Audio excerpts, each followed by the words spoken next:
Sebanyak 230 personel dari beragam unsur disiapkan dalam mengamankan perayaan Natal dan Tahun Baru di Kota Mobagu. Kapolres berharap masyarakat dapat turut membantu tugas kepolisian dengan menjaga keamanan di lingkungannya masing-masing. Polres Kota Mobagu menyiapkan skema pengamanan maupun pelayanan menghadapi perayaan Natal dan Tahun Baru. Untuk menunjang hal itu, Polres menyiapkan 125 personel Polri ditambah 105 unsur lainnya.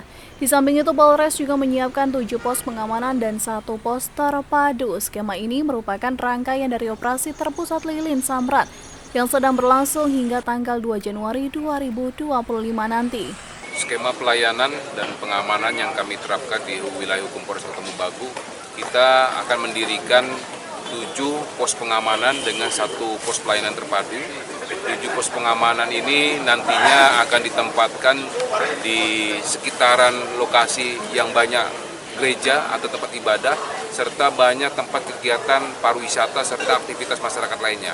Serta untuk 1 pos pelayanan terpadu kita akan tempatkan di pusat perbelanjaan.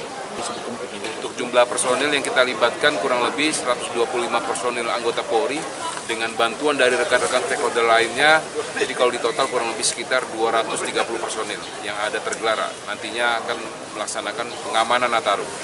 Kapolres juga menghimbau agar masyarakat dapat menjaga keamanan di lingkungannya masing-masing serta tidak melakukan kegiatan yang dapat merugikan diri sendiri ataupun orang lain. Tim Liputan Kawanua TV melaporkan.